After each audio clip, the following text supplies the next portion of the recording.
Les éclats de voix résonnaient dans la grande galerie, se mêlant au tumulte feutré des domestiques qui couraient, bras chargés de tissus précieux et de bouquets fraîchement coupés.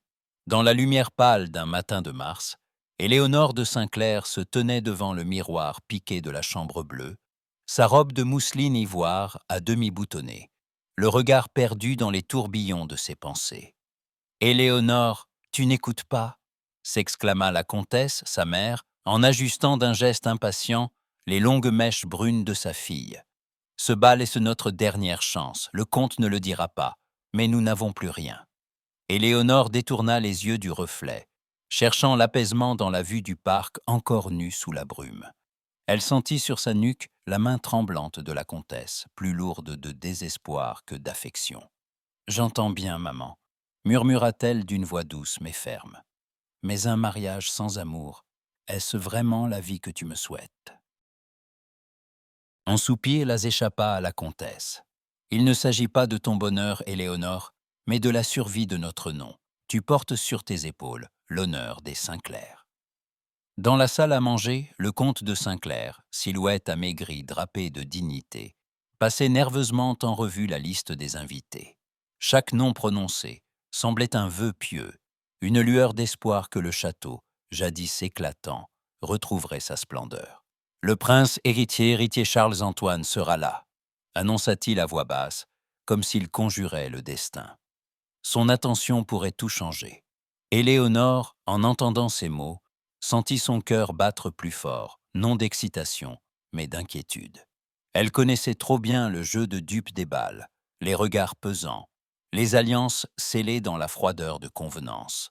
Elle rêvait d'un amour vrai, brûlant, comme dans les romans qu'elle dérobait à la bibliothèque du château, et non d'un pacte dicté par la nécessité. « Il n'est pas question d'amour ?» insista la comtesse, la voix tendue. « Nous devons te présenter sous ton meilleur jour, Éléonore. Tu es notre unique espoir. » Un silence s'installa, seulement troublé par le froissement du satin. Éléonore se détourna, s'approcha de la fenêtre. Au loin, les jardins s'éveillaient sous la promesse du printemps, indifférents à la fébrilité qui animait les murs du château. Dans la cuisine, les marmitons s'affairaient. Dans la grande salle, on dressait déjà les tables. Partout, la nouvelle du bal avait semé une fièvre joyeuse, mais, chez les Saint-Clair, elle s'accompagnait d'une angoisse sourde. Le soir venu, Éléonore retrouva son père dans la bibliothèque. Il tenait entre ses mains un vieux livre aux armoiries effacées. « Ma fille, » dit-il d'une voix lasse, « je sais ce que l'on exige de toi. Sache que, quoi qu'il arrive, je suis fier de toi. » Les mots du comte touchèrent Éléonore plus qu'elle ne l'aurait cru. Elle s'agenouilla près de lui, cherchant son regard. « Père, croyez-vous que l'on puisse être fidèle à son devoir sans trahir son cœur ?» Il détourna les yeux, incapable de lui répondre, et Éléonore comprit que, désormais, elle était seule face à son destin. Tandis que les derniers préparatifs battaient leur plein, que le château s'illuminait de 1000 bougies, Éléonore sentit grandir en elle le vertige d'un choix impossible, sacrifier ses rêves ou condamner les siens à la ruine. Dans le reflet du miroir, elle vit passer une lueur de défi, et tandis que la nuit s'étendait sur Montferrand, une certitude naissait, rien ne se passerait comme prévu. Les lustres de cristal jetaient 1000 feux sur les dorures du palais royal, baignant la grande salle de lueurs étincelantes. Le bal avait commencé depuis peu, mais déjà les couples tournoyaient, emportés par la valse légère d'un orchestre invisible. Au sommet de l'escalier monumental, Éléonore de Saint-Clair s'arrêta un instant, le souffle suspendu. Sa robe de soie bleu nuit épousait la grâce de ses mouvements, et une pluie de pierreries semait dans ses cheveux châtain clair des éclats d'argent. Elle sentit sur elle le poids de tous les regards, la curiosité de la cour et l'espoir ardent de sa famille. La comtesse, radieuse d'orgueil, effleura la main de sa fille avant de la pousser doucement vers la salle. « Souviens-toi, Éléonore, ce soir, tout peut changer. » Éléonore descendit les marches, le cœur battant, consciente que chaque sourire, chaque geste serait scruté et commenté. Les dames chuchotaient déjà à son passage. Les jeunes nobles la détaillaient avec admiration, mais elle ne voyait que la silhouette du prince héritier qui s'avançait à sa rencontre. Charles-Antoine, grand, élégant, portait le bleu royal avec une aisance naturelle. Son regard azur, pétillant d'intelligence, s'adoucit en croisant celui d'Éléonore. Il s'inclina devant elle, puis lui tendit la main. « Mademoiselle de Saint-Clair, me ferez-vous l'honneur de cette première danse ?» Un frisson parcourut la jeune femme. Elle savait que ce geste n'était pas anodin, que chaque pas de cette valse serait interprété comme une faveur du destin. Elle s'inclina légèrement, posant sa main dans celle du prince. La musique s'éleva, et ils s'élancèrent sur la piste. Leurs mouvements étaient fluides, presque irréels, comme portés par une harmonie secrète. Autour d'eux, la foule s'ouvrait avec respect. « Vous dansez à merveille », murmura le prince, approchant son visage du sien. Éléonore sentit la chaleur de son souffle, mais se força à garder la tête froide. « Je n'ai guère eu l'occasion de m'exercer, Votre Altesse. » Un sourire amusé éclaira le visage du prince. « On dit que la nécessité révèle les talents cachés. Mais ce soir, c'est votre éclat qui illumine la salle, non la technique. » Elle détourna les yeux, troublée par ce compliment inattendu. La valse s'acheva sous une pluie d'applaudissements. Charles-Antoine, refusant de céder sa place, guida Éléonore vers un salon attenant, loin du tumulte. « Mademoiselle, » commença-t-il, baissant la voix, « il est rare que je rencontre une jeune femme à la fois belle et pleine d'esprit. Je vous observe depuis le début de la soirée. » Éléonore sentit une vague d'appréhension la gagner. Elle devinait dans l'intensité de ses propos une intention plus grande encore. « Votre Altesse est trop généreux, » répondit-elle, tentant de masquer son trouble. « Non, » insista Charles-Antoine. « Je ne fais qu'exprimer la vérité. La cour bruisse de votre nom, mais il me semble que nul ne vous connaît vraiment. Peut-être accepteriez-vous de me parler de vous, loin des regards indiscrets. » Elle hésita, consciente du piège délicieux de cette confidence. « Je n'ai rien d'exceptionnel, sinon la volonté de rester fidèle à moi-même, » avoua-t-elle dans un souffle. Le prince sourit, touché par sa sincérité. « Voilà justement ce qui vous distingue. Je souhaite vous connaître, Éléonore. » À l'autre bout de la salle, la famille Saint-Clair observait la scène, le visage illuminé d'un espoir nouveau. La comtesse serrait les mains du comte avec force, retenant un cri de joie. Déjà, les courtisans échangeaient des regards entendus, certains murmurant que la fortune des Saint-Clair allait renaître par la grâce d'un mariage princier. Mais soudain, au détour de la piste, Éléonore sentit un regard sur elle, d'une intensité si singulière qu'elle en oublia le reste du monde. Elle chercha l'origine de ce trouble, et ses yeux croisèrent ceux du duc Armand de Villeroy. Il se tenait à l'écart, adossé à une colonne de marbre, vêtu de noir, sa silhouette fine et droite dénotant une retenue presque farouche. Son regard sombre, perçant, semblait lire au-delà des apparences. Un frisson parcourut Éléonore. Il y avait dans l'attitude de cet homme une force tranquille, une promesse de mystère qui la déstabilisa. Le duc s'inclina légèrement, sans quitter Éléonore des yeux. Elle sentit ses joues s'empourprer, et un instant, le protocole lui parut lointain, presque irréel. Il s'approcha, profitant d'un instant où Charles-Antoine s'entretenait avec un dignitaire. Sa voix, grave et basse, la surprit. « Mademoiselle, il me semble que cette salle manque d'air. » Éléonore, déconcertée, ne sut que répondre. « Peut-être est-ce l'effet de la foule. » Un éclat ironique passa dans les yeux du duc. « Ou bien celui des regards pesants. Vous portez ce soir un poids qui n'a rien à voir avec le velours ou la soie. » Elle le fixa, troublée par la justesse de son observation. « Vous me connaissez bien mal, monsieur. »« Peut-être, » murmura-t-il, « mais je crois reconnaître dans vos yeux un feu qui ne brûle pas pour la gloire ni pour les titres. » Un silence tendu s'installa, comme suspendu au-dessus du tumulte du bal. Éléonore sentit une curiosité brûlante s'éveiller en elle, un désir d'en savoir plus sur cet homme qui osait lire en elle ce que nul ne devinait. Avant qu'elle ne puisse répondre, le prince revint à ses côtés, le visage soudain grave. Le duc s'éloigna sans bruit, laissant dans l'air comme un parfum d'interdit. Charles-Antoine posa une main légère sur le bras d'Éléonore. « Pardonnez-moi de vous avoir laissé seule. Je vois que vous avez fait la connaissance du duc de Villerouy. » Elle hésita, cherchant ses mots. « Oui, brièvement. » Le prince l'observa, une lueur de jalousie traversant ses traits. Puis, reprenant son sourire princier, il s'inclina devant elle.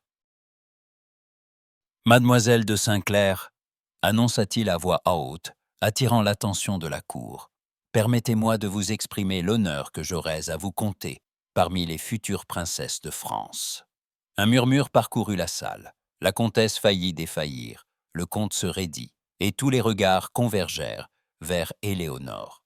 Les courtisans s'inclinaient déjà, anticipant la réponse. Éléonore, prise au piège du protocole, sentit la salle tourner autour d'elle. Le prince attendait, le regard ardent. Mais, à la lisière de la piste, le duc Armand de Villeroy la fixait toujours, immobile, son silence plus éloquent que tous les discours. Le souffle court, Éléonore sentit son destin basculer sur un fil. Une question lourde et brûlante jaillit dans son esprit. Choisirait-elle la voie tracée pour elle, ou écouterait-elle enfin la voix secrète de son cœur? Tandis que la salle retenait son souffle, le sort d'Éléonore s'écrivait dans l'éclat d'un regard. Le silence était tombé d'un seul coup, aussi tranchant qu'un couperet. Éléonore, figée au centre de la piste, sentit la brûlure de tous les regards posés sur elle. Le prince Charles-Antoine, devant la cour rassemblée, venait de lui tendre la main, un genou à peine fléchi, la voix claire et assurée. « Mademoiselle de Saint-Clair, consentiriez-vous à devenir mon épouse ?» Le souffle suspendu de l'assemblée, les éventails immobiles, la stupeur muette de la comtesse et du comte, tout semblait s'être figé dans une attente vertigineuse. Éléonore, la gorge sèche, perçut le poids terrible de ce moment, la somme de sacrifices, de rêves et de peurs qui s'y concentraient. Elle chercha à croiser le regard de sa mère, mais la comtesse, livide, n'osait bouger. Un instant, Éléonore sentit le vertige du renoncement, la tentation d'abandonner ses convictions pour offrir à sa famille la sécurité, le respect, l'avenir. Mais, dans un coin de la salle, le regard sombre et lumineux du duc Armand de Villeroy accrocha le sien, plein d'une compréhension silencieuse, d'une force tranquille. En cet instant, Éléonore sentit tout son être se tendre vers la sincérité. Le prince attendait, les lèvres entr'ouvertes, confiant dans l'issue. Éléonore inspira profondément, et sa voix s'éleva, douce mais ferme, portée par une résolution inédite. « Votre Altesse, » dit-elle, en s'inclinant respectueusement, « l'honneur que vous me faites me touche au plus haut point, mais je ne puis accepter votre main. » Un frémissement parcourut la salle, aussitôt gonflé par les chuchotements choqués des courtisans. La comtesse porta la main à sa poitrine, blanche comme la cire. Le comte, lui, ferma les yeux comme s'il recevait une blessure invisible. Le prince recula d'un pas, l'incrédulité peinte sur le visage. « Vous refusez ? Je vous prie de me pardonner, Votre Altesse. Je ne puis me résoudre à un engagement sans amour véritable. Ce serait vous trahir, et me trahir moi-même. » Le murmure enfla, se répandant comme une traînée de poudre. On entendait déjà les premières rumeurs. Elle a refusé le prince. Folie. Honte sur les Saint-Clair. Charles-Antoine, blessé dans sa fierté, se redressa, le visage soudain fermé. Il salua brièvement, puis tourna les talons, quittant la piste dans un bruissement d'étoffes précieuses. Éléonore resta seule au centre de la salle, sous les regards scandalisés. La comtesse, incapable de se contenir plus longtemps, traversa la foule d'un pas précipité et attrapa sa fille par le bras. « As-tu perdu la raison ?» souffla-t-elle, la voix brisée par la colère et l'effroi. « Sais-tu ce que tu viens de faire? Tu as condamné notre famille. Tu nous as couverts de honte. » Éléonore, le visage tendu, soutint le regard de sa mère sans fléchir. « Je n'ai fait qu'obéir à ma conscience.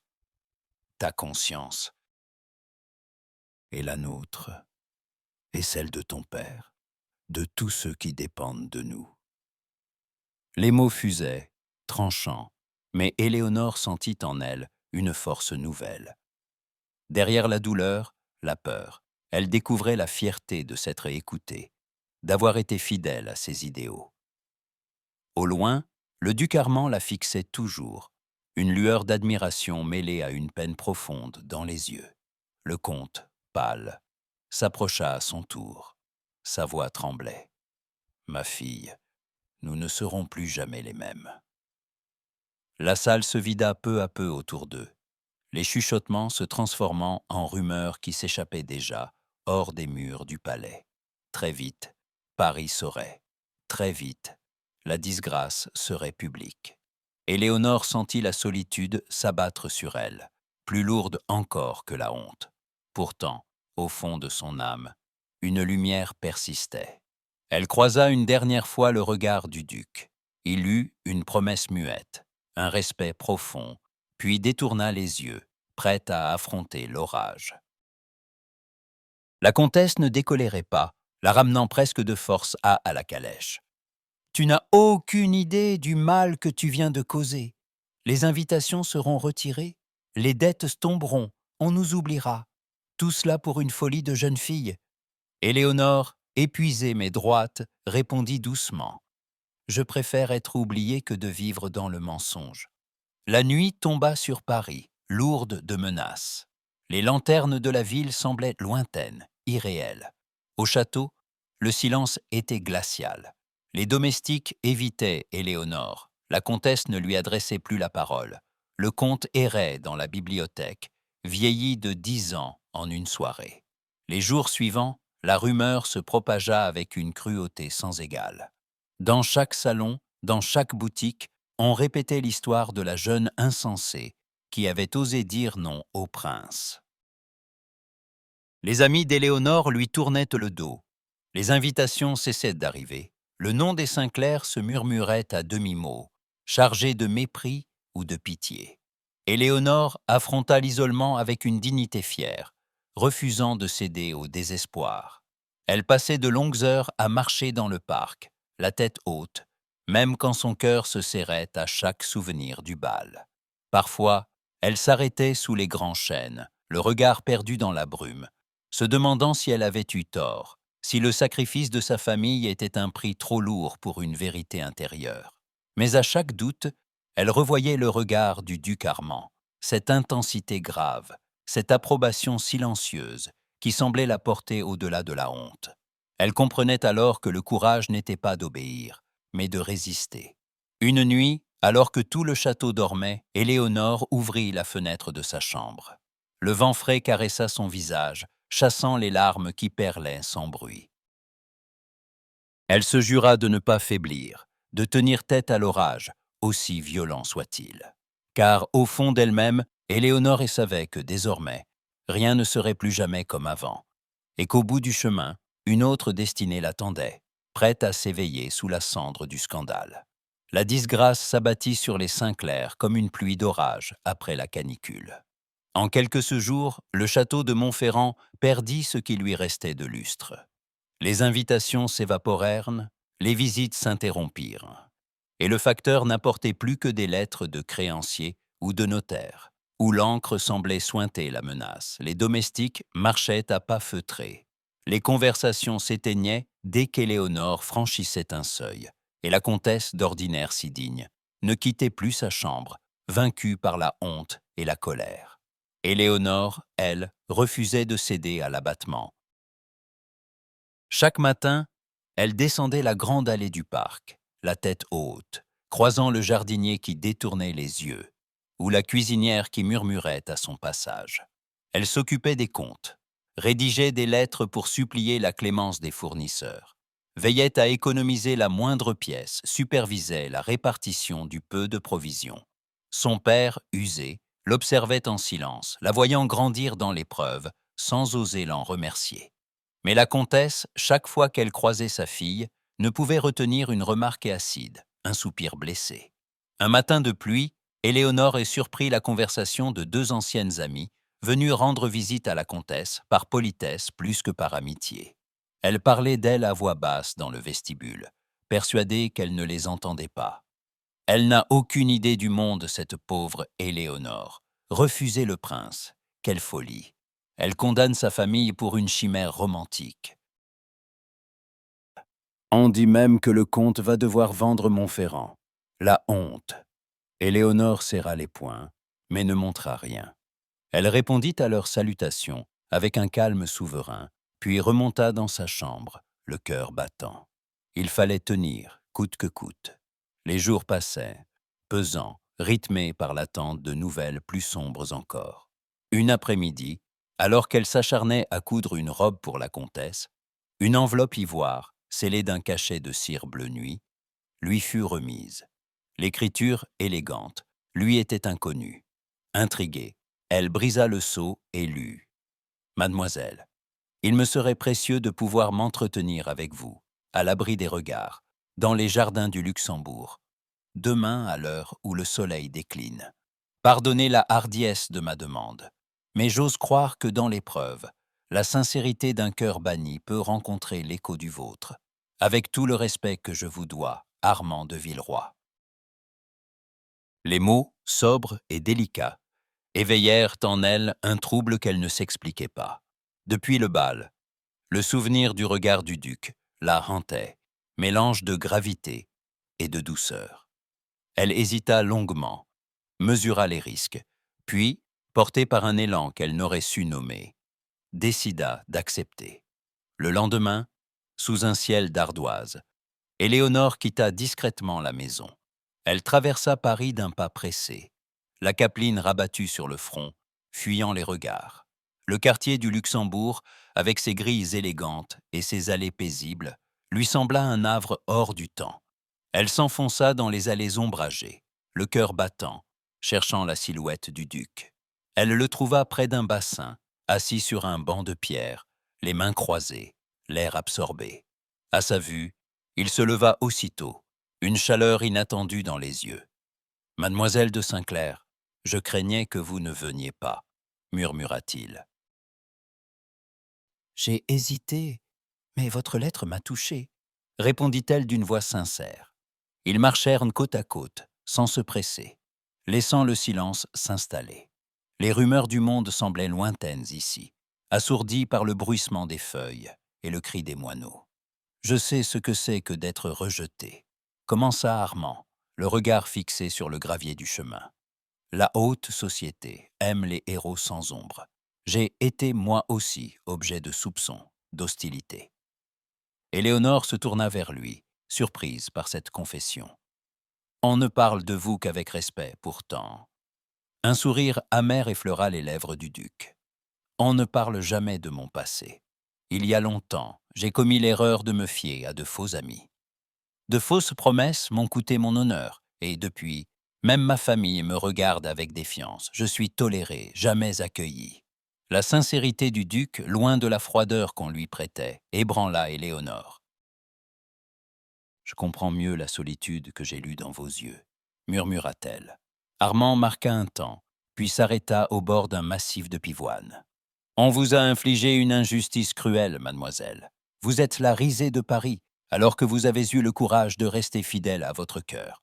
Je vous admire, Éléonore. Peu aurais-tu cette force. » Elle sentit ses joues s'enflammer, émue par la douceur de ses mots. « J'ai parfois l'impression d'être folle. Tout le monde me fuit, même ma mère. Il ne reste plus rien que le silence et la peur de l'avenir. » Armand lui tendit la main. « Si vous le permettez, je puis être un ami, un confident. Vous n'êtes pas seul. » Un silence doux s'étira, chargé de cette complicité naissante qui ne trompe pas. Ils reprirent leur marche, s'ouvrant l'un à l'autre avec une simplicité nouvelle. Éléonore parla de son enfance, de ses lectures clandestines, de ses rêves d'indépendance. Armand évoqua la campagne de sa jeunesse, les espoirs déçus, la douleur de n'avoir jamais été vraiment compris. « Je n'ai jamais cru aux unions de convenance, » avoua-t-il à voix basse. « J'ai vu trop de vies gâchées par l'ambition des familles. » Éléonore hocha la tête, le regard lointain. « J'aurais voulu être assez forte pour protéger les miens, mais je ne sais pas si j'ai eu raison. » Le duc s'arrêta, se plaça devant elle, son regard plongé dans le sien. « Vous n'avez pas à porter seul le poids de cette décision. Votre courage inspire plus qu'il ne détruit. » Il prononça ces mots avec une gravité telle qu'Éléonore sentit, pour la première fois depuis des semaines, une chaleur réconfortante envelopper son cœur. Elle lui sourit, timidement. « Vous ne ressemblez à personne, Armand. » Il inclina la tête, une lueur de tendresse dans les yeux. « Ni vous, Éléonore. » Les cloches d'une église voisine sonnèrent sur la fin de l'après-midi. Ils firent halte près d'un bassin, regardant les enfants lancer des bateaux de papier sur l'eau miroitante. « Je crois que la vraie noblesse ne réside ni dans le sang, ni dans le titre, » dit Armand, après un moment, « mais dans la capacité de rester droit quand tout vacille. » Éléonore acquiesça, émue. « Peut-être n'avons-nous trouvé la liberté qu'en perdant tout le reste. » Ils restèrent ceux-là, côte à côte, en silence, laissant le soleil couchant colorer les pierres roses du palais et les feuilles des arbres. Un lien s'était tissé, fragile mais authentique, fait de respect, d'écoute et d'une compréhension rare. Lorsque vint le moment de se séparer, Armand prit la main d'Éléonore entre les siennes. « Si vous le souhaitez, nous pourrons nous revoir. Je n'ai pas beaucoup d'amis sincères, mais je crois que vous pourriez en être un. » Elle lui répondit d'un sourire lumineux. « J'aimerais cela, Armand. » Leurs regards se croisèrent, pleins d'une promesse muette. Ils repartirent chacun de leur côté, portés par une espérance discrète, mais indestructible. En franchissant les grilles du jardin, Éléonore sentit une énergie nouvelle vibrer en elle. Malgré la disgrâce, malgré l'exil social, un chemin s'ouvrait, imprévu, et peut-être plus précieux que tout ce qu'elle avait perdu. Car parfois, il suffit d'une rencontre pour que l'horizon, même assombri, s'illumine d'une aube inattendue. Paris, en ce début d'été, bruissait de 1000 rumeurs. Dans les salons enfumés, les jardins privés, les vestibules dorés, un nom revenait, chuchoté à mi-voix, accompagné d'un sourire narquois ou d'un haussement d'épaules. Éléonore de Saint-Clair. On n'avait pas oublié son refus fracassant du prince, ni la disgrâce qui avait suivi.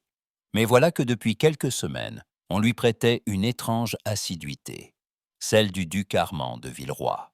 L'amitié, ou ce que la société voulait bien nommer ainsi, commençait à intriguer, à agacer, à scandaliser. Pourtant, loin des regards, dans la lumière dorée des fins d'après-midi, Éléonore et Armand se retrouvaient. Ce n'étaient pas des rendez-vous galants, mais des îlots de paix. Une allée du jardin des plantes, la salle silencieuse d'une vieille bibliothèque, le recoin discret d'un atelier d'artiste. Ils lisaient ensemble, échangeaient leurs impressions, parfois se taisaient, laissant le simple bonheur de la présence remplir les silences. Un soir, alors que la ville s'alanguissait sous un ciel de cuivre, Éléonore ouvrit un volume de poésie anglaise, le tendit à Armand. « Savez-vous ce que je préfère chez Byron ?» demanda-t-elle. « Son exil volontaire ou ses amours impossibles ?» répondit-il avec un sourire. Elle rit, un rire clair et libre, qui lui échappait rarement depuis des mois. « Peut-être les deux. Il écrit comme on respire, même dans la solitude. » Armand la regarda longuement, devinant sous la légèreté de ses mots une mélancolie profonde. Mais dehors, la société veillait. La tante d'Armand, la duchesse douairière de Villeroy, ne tarda pas à le convoquer dans ses appartements. La vieille dame, droite dans sa robe de velours, le toisa d'un regard perçant. « On parle de toi, Armand.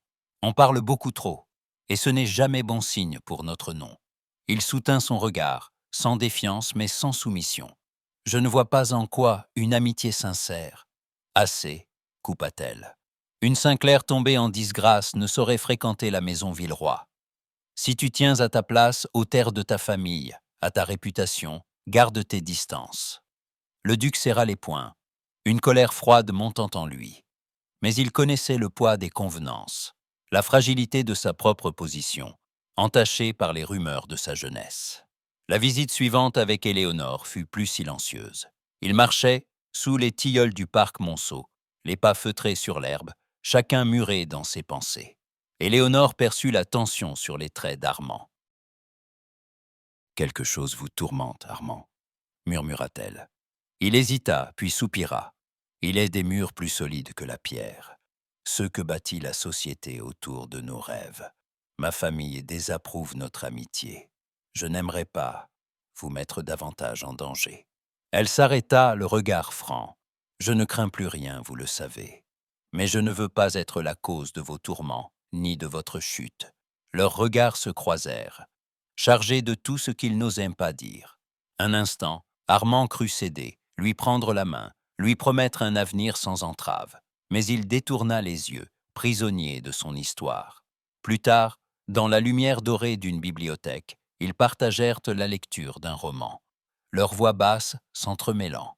À la fin d'un chapitre, Éléonore laissa échapper, presque malgré elle. Je voudrais tant pouvoir partir, ne plus être jugé, ni par les autres, ni par moi-même. Armand tourna vers elle, un visage grave. Où iriez-vous si tout vous était permis? Elle réfléchit, puis sourit doucement. Là où je pourrais être moi-même, sans devoir me cacher. Loin de Paris, loin du poids des noms, dans un lieu où l'on cultive des roses et la liberté. Il la contempla, pris d'une tendresse douloureuse. Lui aussi rêvait d'ailleurs, d'un monde où le passé ne vous poursuivait pas comme une ombre. Et si je partais, moi aussi, souffla-t-il, si je renonçais à ce que l'on attend de moi. Elle posa la main sur son bras, geste timide mais sincère. Ne sacrifiez pas tout pour moi, Armand.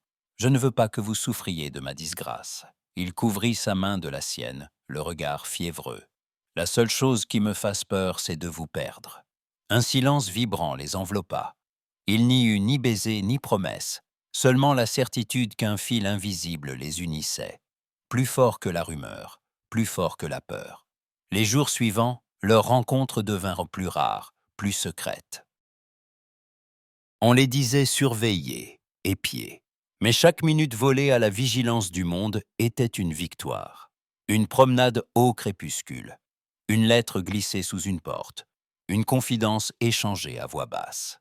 Pour Éléonore, le sentiment qu'elle éprouvait pour Armand ne ressemblait à rien de ce qu'elle avait connu. Ce n'était ni la ferveur aveugle des romans, ni le feu d'un caprice. C'était une tendresse grave, mêlée de respect, de gratitude, d'admiration. Elle savait, pourtant, que tout cela pouvait s'écrouler d'un instant à l'autre, balayé par un mot de trop, une visite surprise, une lettre dénonciatrice. Un soir, alors qu'ils marchaient sous la pluie fine, Armand s'arrêta brusquement. « Éléonore, je crains de ne pas être assez fort. J'aimerais tant vous protéger de tout cela, mais parfois, la peur me paralyse. » Elle leva vers lui un visage apaisé. « Vous l'êtes, Armand. La peur n'est pas la faiblesse, c'est le signe qu'on tient à ce que l'on risque de perdre. » Il la regarda longtemps, puis esquissa un sourire, fragile mais sincère. « Merci. » Ils restèrent là sous l'averse, comme suspendus hors du temps. Les éclats du monde leur parvenaient assourdis, lointains, tandis qu'ils partageaient leurs rêves les plus fous, leurs espoirs et leurs doutes, loin des conventions. Mais déjà, le ciel de Paris se chargeait de nuages plus lourds.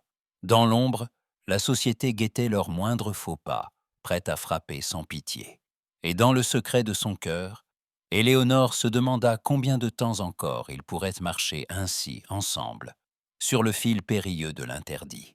La nouvelle tomba comme un coup près, un matin de juillet, assombri par la pluie. La comtesse Sinclair, alitée depuis la veille, ne se réveilla pas de ses songes agités. Un médecin fut mandé en hâte, mais son verdict fut sans appel. La maladie, nourrie par le chagrin et la honte, avait planté ses griffes dans le cœur de la vieille dame. Dès lors, la maison de Montferrand se mua en cloître. Les rideaux tirés, les pas feutrés, les voix murmurées. Dans la chambre, la comtesse, pâle comme la cire, luttait pour chaque souffle, ses doigts tremblants, cherchant à agripper la main d'Éléonore.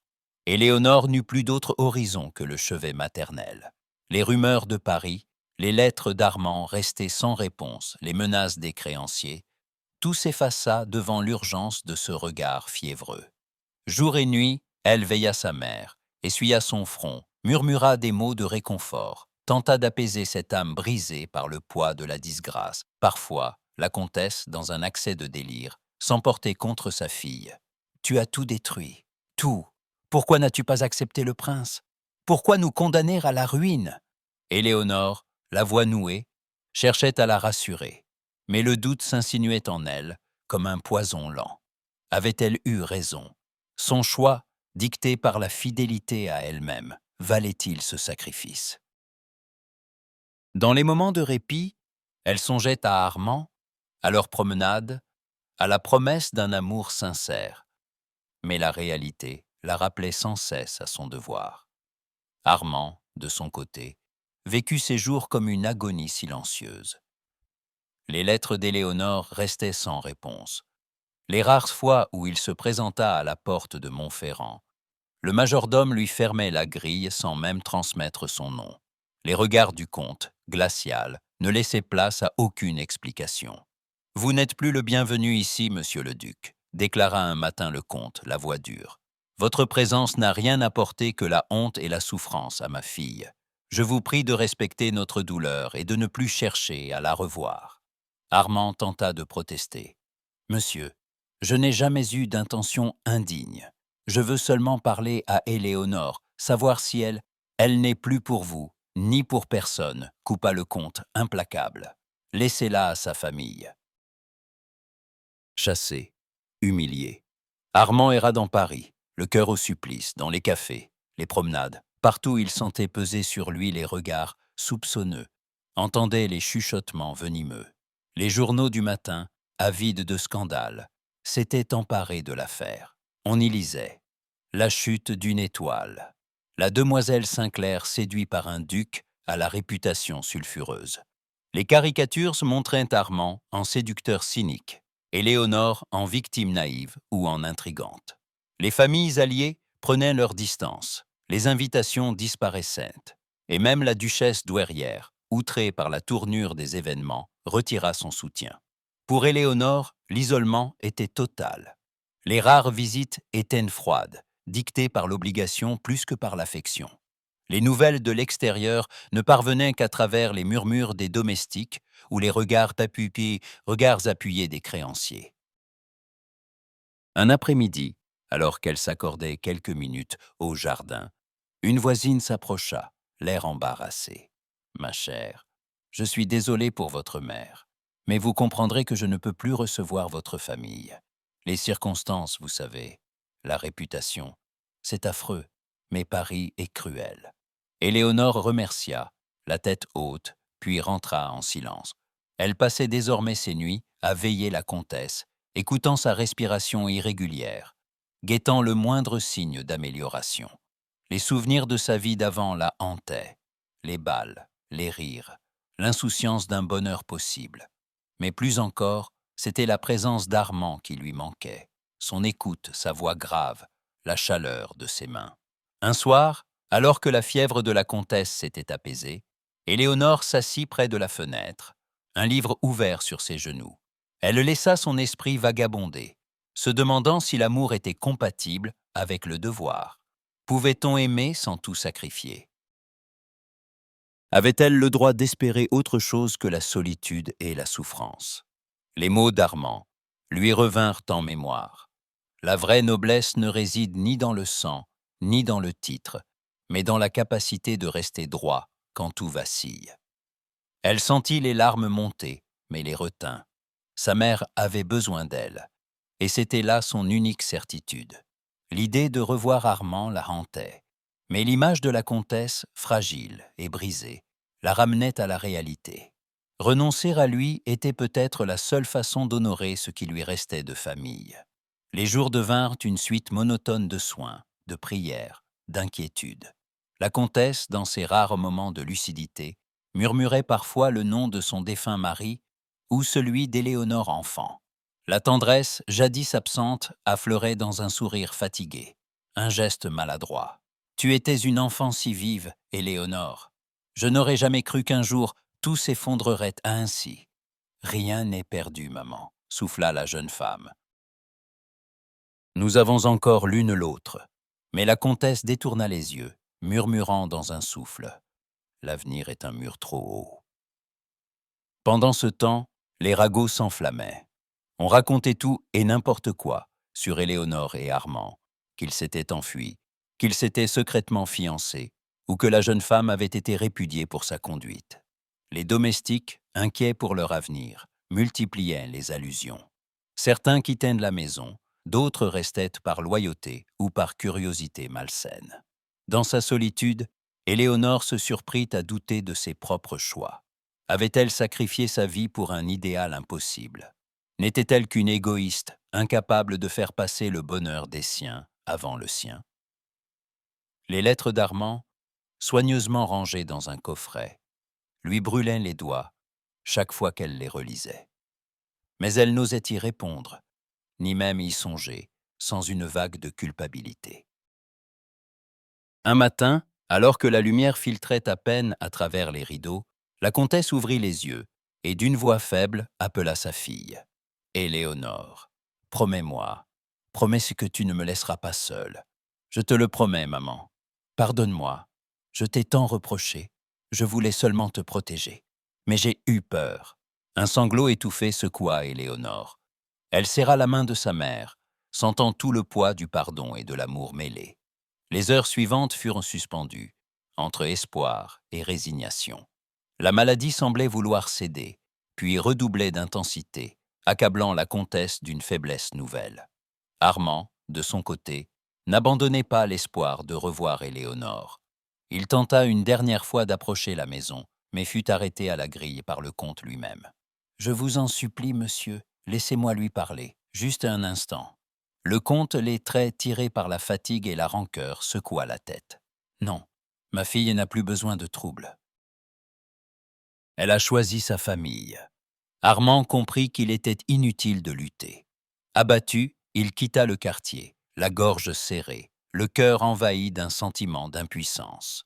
Au crépuscule, Éléonore se tint seule devant la fenêtre de la chambre maternelle. Les lumières de Paris brillaient au loin, indifférentes à sa douleur. Elle sentit alors naître en elle une résolution nouvelle. Quoi qu'il advienne, elle ne trahirait ni sa mère, ni son propre cœur. Mais, au fond d'elle, la question demeurait: pouvait-elle aimer sans tout sacrifier? Était-il possible de concilier le devoir et le bonheur?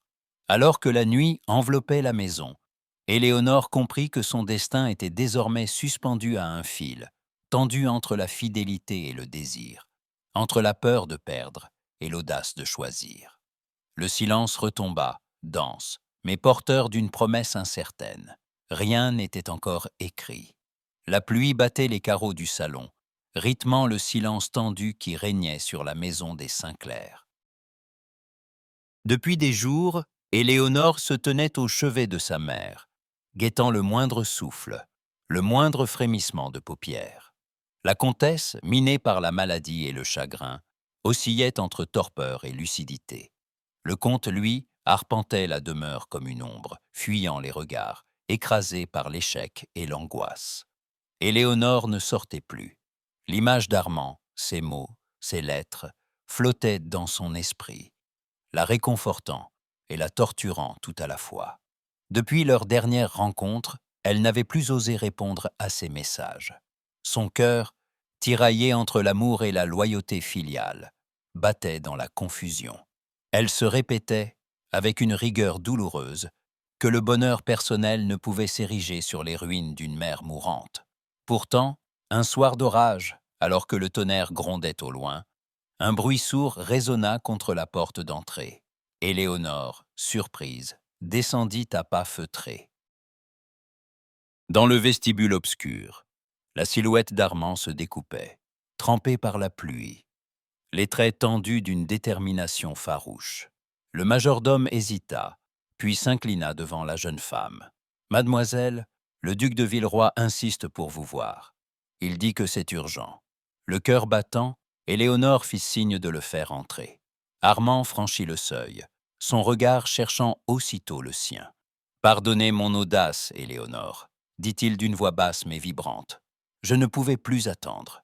Je devais vous parler, vous voir, même si tout Paris devait me condamner pour cela. » Elle referma la porte derrière lui, retenant son souffle. « Que faites-vous ici?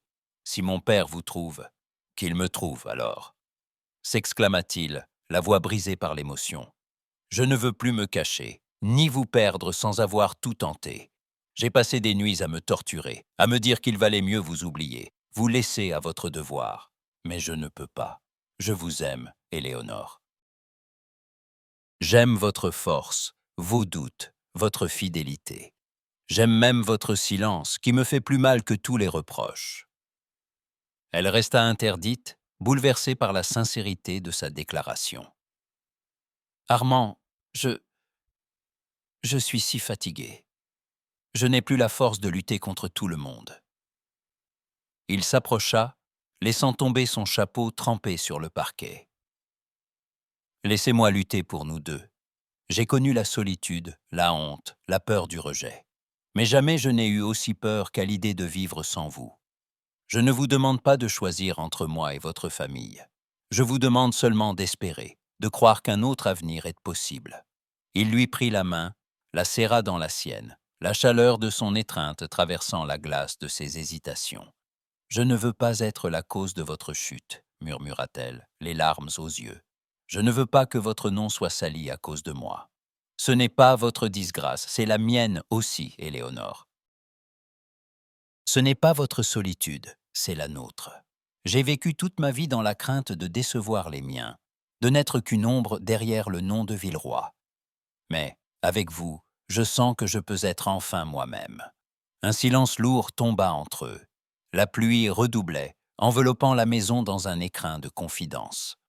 Soudain, un gémissement faible retentit à l'étage. Éléonore se dégagea à regret, monta en hâte vers la chambre maternelle. Armand, sans un mot, la suivit jusqu'à la porte, puis resta en retrait, devinant que l'instant ne lui appartenait pas. La comtesse, réveillée par la fièvre, chercha sa fille du regard. Ses traits étaient tirés, mais une étrange clarté brillait dans ses yeux. Éléonore, qui est là? La jeune femme s'agenouilla près du lit, prit la main glacée de sa mère. « C'est moi, maman. Armand est venu, il voulait me parler. » La comtesse tourna lentement la tête vers le duc, qui s'inclina respectueusement. « Madame, pardonnez mon intrusion. Je n'ai voulu que le bonheur de votre fille. » Un silence s'installa, pesant, puis la comtesse esquissa un sourire fragile. « Le bonheur, » murmura-t-elle. « Toute ma vie, j'ai cru qu'il fallait sacrifier l'amour à la convenance. J'ai épousé votre père par raison, Éléonore. J'ai renoncé à mes rêves pour préserver notre nom. Je n'ai jamais eu la force de choisir mon propre bonheur. Et je le regrette, aujourd'hui, plus que tout. » Elle serra la main de sa fille, ses yeux embués de larmes. « Ne fais pas la même erreur, mon enfant. Si tu as trouvé en ce jeune homme la force d'aimer, alors prends-la. Va vers lui. N'aie pas peur du scandale ni du monde. Mon vrai chagrin n'est pas ta liberté, mais de t'avoir condamné à la peur d'aimer. » Éléonore sentit les digues céder en elle. Elle se pencha, embrassa le front de sa mère, puis se tourna vers Armand. Un instant, le temps s'arrêta. Tous les doutes, les humiliations, les menaces du dehors s'effacèrent, ne laissant place qu'à la certitude d'un amour vrai. Dans la lumière tremblante de la veilleuse, elle s'approcha du duc, posa sa main sur sa joue, croisa son regard bouleversé. « Oui, Armand, oui. Je veux croire à notre avenir, envers et contre tous. » Il attira doucement Éléonore à lui. Leurs lèvres se frôlèrent, puis se joignirent dans un baiser ému, timide et fervent, scellant une promesse muette. Pour la première fois, ils se laissèrent aller à l'évidence de leurs sentiments, portés par le pardon maternel et la force du désir de vivre autrement. Leur étreinte, fragile mais intense, fut le serment silencieux d'un engagement secret, né au cœur de la tourmente, mais invincible. Mais alors que le bonheur semblait enfin à portée de main, dehors, le monde continuait de bruire, prêt à juger, à punir ou à s'incliner. L'avenir restait incertain, la route semée d'embûches, et la nuit, complice, gardait en son sein les promesses et les périls du lendemain. Le frémissement du scandale courut d'abord dans les salons, tel un feu sur la nappe d'un fleuve asséché. L'annonce, d'abord murmurée, puis amplifiée par les domestiques et les commères, traversa Paris avec une rapidité foudroyante. La fille Sinclair et le duc de Villeroy s'aimaient, et ils ne cherchaient plus à le cacher. Rien n'était officiel. Il n'avait pas fait publier de ban, ni lancé d'invitation. Mais la nouvelle se lisait dans les regards échangés, dans la présence d'Armand à Montferrand, dans les silences éloquents et la manière dont Éléonore marchait, enfin droite, dans les rues. La première réaction vint de la cour. Le prince Charles-Antoine, piqué au vif dans sa fierté, ne tarda pas à faire sentir sa colère. Son entourage, fidèle à ses humeurs, se fit l'écho de ses ressentiments. Un duc tombé si bas. Épouser la honte, c'est se déshonorer soi-même. Le prince, plus blessé qu'il ne voulait l'admettre, fit porter à la duchesse douairière une lettre où transparaissait toute sa rancœur. « Madame, je ne puis tolérer que le nom de Villeroy s'avilisse dans une union indigne de son rang. Je compte sur votre sagesse pour rappeler votre neveu à la raison et préserver l'honneur de votre maison. Charles-Antoine. » La duchesse, ulcérée, convoqua Armand dans son salon, parmi les portraits sévères de ses ancêtres. « Tu n'as pas le droit, Armand. Son nom est souillé, sa fortune disparue. Si tu poursuis cette folie, je te déshérite, et je m'assurerai que plus aucun Villeroy n'accorde jamais un regard à la famille Sinclair. » Armand, droit, sentit la peur l'effleurer, mais ne recula pas. « J'ai tenté de vivre selon vos codes, tante. J'ai porté le masque, j'ai accepté l'exil. Mais je n'abandonnerai pas Éléonore. Elle seule m'a appris la loyauté et la dignité. » « Tu parles de dignité, » siffla la vieille dame. « Tu ne récolteras que la ruine. Tu ne seras plus rien. J'aime mieux n'être rien avec elle que tout sans elle. » La duchesse détourna les yeux, secouée par une émotion qu'elle dissimula sous la colère. À Montferrand, la tension montait aussi. Le comte Sinclair, d'abord intraitable, voyait d'un mauvais œil les visites d'Armand, les sourires de sa fille, la complicité qui naissait chaque jour davantage. Mais peu à peu, il observa le changement d'Éléonore, sa force nouvelle, sa tendresse, la lumière différente dans ses yeux. Un soir, alors qu'il la surprit à veiller la comtesse, il s'approcha, hésitant. « Ton bonheur compte-t-il tant ?» demanda-t-il d'une voix brisée. Éléonore posa une main sur la sienne, émue. « Il est tout ce qui me reste, père. Je ne vous demande pas d'oublier l'honneur de notre nom, seulement de me laisser choisir ma vie. » Le comte ferma les yeux, accablé. Puis, lentement, il hocha la tête. « Que Dieu me pardonne, je crois que tu as raison. Il n'y a pas d'honneur dans le malheur. » La rumeur, loin de s'éteindre, enfla. Les journaux publièrent des caricatures, des pamphlets. Les familles alliées s'éloignèrent. Les créanciers se firent plus pressants. Armand fut évité dans les clubs. Éléonore saluait du bout des lèvres dans la rue. Mais ils affrontèrent ensemble la tempête, puisant dans leur amour une force inespérée. Un matin, alors que le tumulte atteignait son apogée, Éléonore prit une décision inattendue. Plutôt que de se terrer dans la honte, elle irait au-devant de la société, non pour plaire, mais pour agir. Elle se rendit à l'orphelinat Sainte-Claire, dans un quartier pauvre du Marais, et offrit ses services à la directrice, une femme énergique et méfiante. « Une aristocrate déchue ? Pourquoi venir ici ?»« Parce que j'ai perdu beaucoup, » répondit Éléonore sans détour, « mais pas la capacité d'aimer ni d'aider. » D'abord dubitative, la directrice accepta à contre-cœur. Éléonore passa ses journées à laver, nourrir, enseigner à de jeunes enfants abandonnés. Elle cousait des vêtements, racontait des histoires, pansait les plaies. Sa douceur, sa patience, son humilité finirent par conquérir la méfiance des orphelins et du personnel. Peu à peu, la rumeur de son engagement se répandit. D'abord moquée, elle attira bientôt la curiosité bienveillante de quelques dames influentes, lassées des mondanités stériles. Madame de la Rochette, connue pour son intransigeance, vint voir de ses yeux l'aristocrate déchu à l'œuvre. Elle repartit, impressionnée. « On m'avait dit qu'elle cherchait la rédemption. Je crois qu'elle a simplement trouvé le courage. » Armand, de son côté, affrontait les assauts de la duchesse, les regards froids de ses pairs, les menaces de ruine. Mais chaque soir, il retrouvait Éléonore à l'orphelinat ou dans la petite allée du parc et puisait dans leur échange la certitude d'avancer. Un soir, il la rejoignit à la sortie de Sainte-Claire, les mains couvertes de laine, les joues rougies par le froid. Tu es exténuée, Éléonore. Tu n'es pas obligée de te battre sur tous les fronts. Elle lui sourit, fatiguée mais sereine. Il n'est de victoire que dans le don de soi. Je ne veux plus vivre caché, ni pour toi, ni pour moi.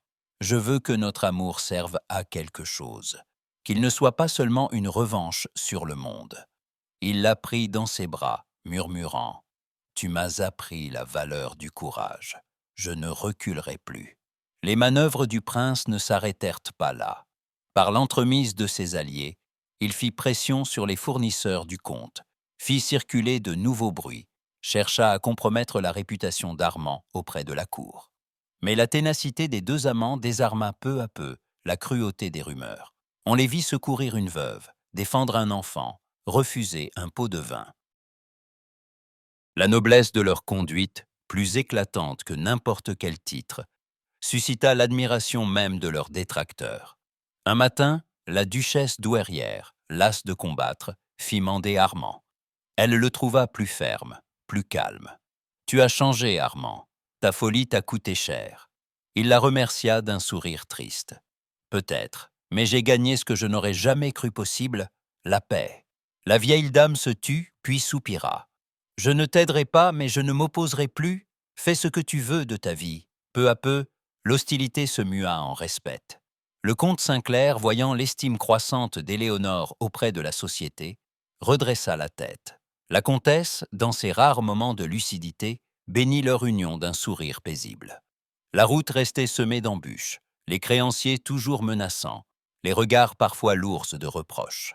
Mais, désormais, Éléonore et Armand avançaient ensemble, main dans la main, plus forts de chaque épreuve traversée.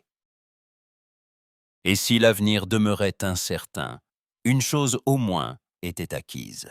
Leur amour avait résisté à la tempête, et d'autres horizons, insoupçonnés, commençaient à s'ouvrir devant eux. Les jours d'automne s'étirèrent, lourds d'incertitude, sur la demeure des Sinclair. Les feuilles mortes s'accumulaient dans la cour, mais c'étaient surtout les factures et les sommations qui s'empilaient sur le secrétaire du comte, formant une montagne de menaces silencieuses. Le domaine, déjà vidé de ses fastes, résonnait des pas inquiets des domestiques, des chuchotements du personnel et des soupirs accablés de la comtesse, tout juste remise de sa longue maladie. Les créanciers, enhardis par la rumeur de ruine, frappaient à la porte chaque semaine, exigeant le paiement d'arriérés que la famille n'était plus en mesure d'acquitter.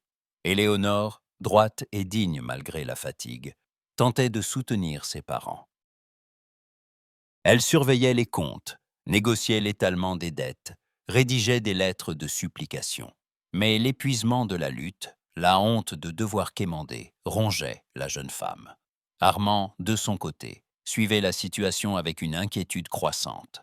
La voir ainsi accablée, la voir se battre pour sauver un héritage qu'il avait si souvent oppressé, serrait son cœur.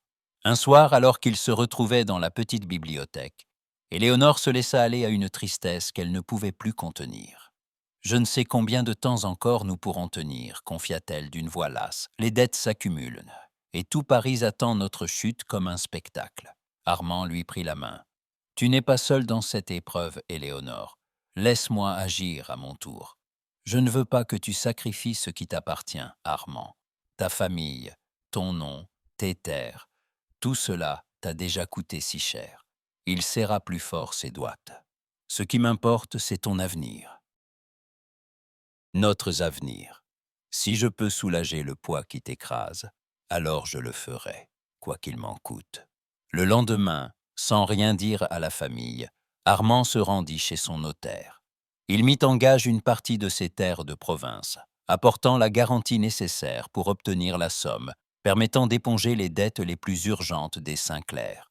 Discrètement, il fit remettre au comte une lettre et une liasse de documents. Tout était réglé, les créanciers seraient payés, et la famille ne courait plus le risque de voir le domaine saisi ou vendu à l'encan. Le comte, abasourdi, convoqua Armand dans son bureau. Sa voix tremblait, partagée entre la fierté et la gratitude. « Vous avez fait cela pour nous ? Pour Éléonore ? Pour elle et pour vous ?» répondit Armand simplement. « J'ai longtemps cru que nos familles étaient deux mondes ennemis, irréconciliables. Mais il n'y a ni honneur ni fortune qui valent la souffrance de ceux que l'on aime. Le comte, ému aux larmes, lui serra la main. Je vous ai longtemps jugé, peut-être à tort. Je vois aujourd'hui en vous non un rival, mais un fils. Lorsque la comtesse apprit le geste du duc, elle resta un long moment silencieuse, la main posée sur celle d'Éléonore. Un sourire doux illumina son visage pâli. Il faut du courage pour aimer ainsi. J'ai longtemps résisté, mais aujourd'hui, je vous bénis tous les deux. Les effets de l'intervention d'Armand ne tardèrent pas à se faire sentir. Les créanciers, rassurés, devinrent soudain plus polis. Certains alliés que l'on croyait perdus réapparurent, envoyant billets et fleurs, évoquant de vieilles amitiés. Dans les salons, les langues se firent plus prudentes. On commença à se souvenir des qualités d'Éléonore, de sa dignité, de son engagement à l'orphelinat. Quelques voix courageuses s'élevèrent, affirmant qu'il était temps de tourner la page du scandale. Mais la tempête n'était pas tout à fait passée. Le prince Charles-Antoine, voyant s'échapper ce qu'il croyait pouvoir posséder ou punir, redoubla d'intrigues. Il fit circuler de nouveaux bruits, chercha à convaincre la cour que la réhabilitation des Sinclair n'était qu'un écran de fumée. Pourtant, sa propre implication dans la campagne de calomnie fut bientôt démasquée.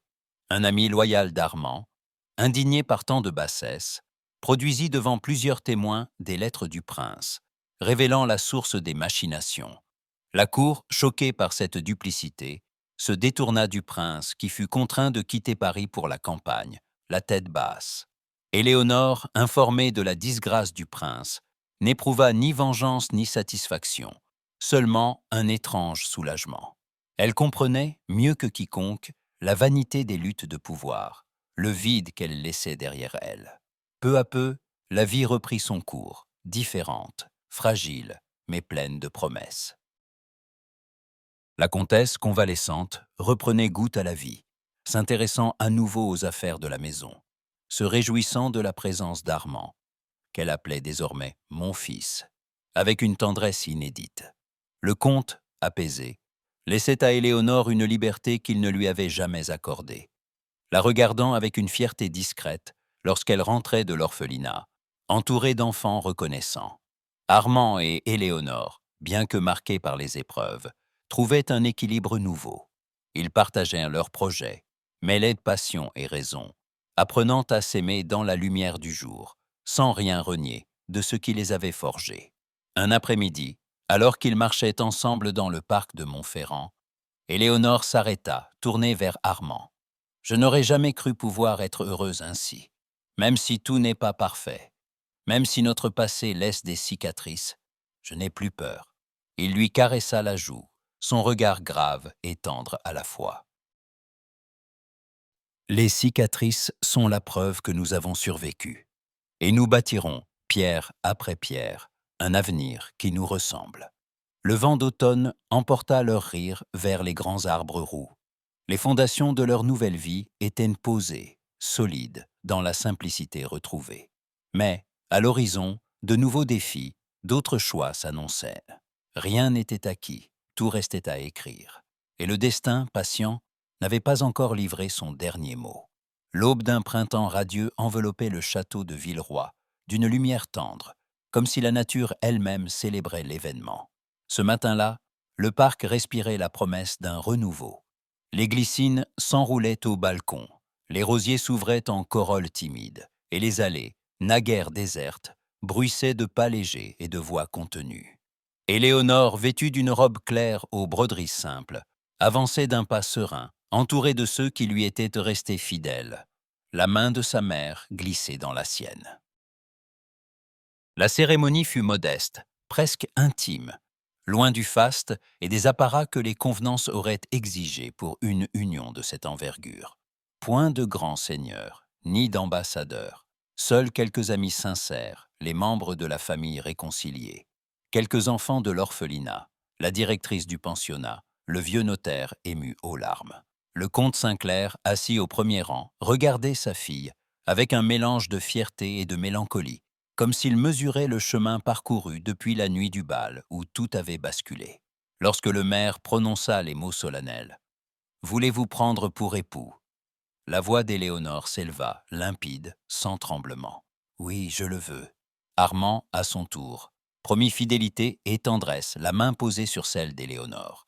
Un rayon de soleil traversa alors les vitraux, auréolant les jeunes mariés d'une lumière presque irréelle.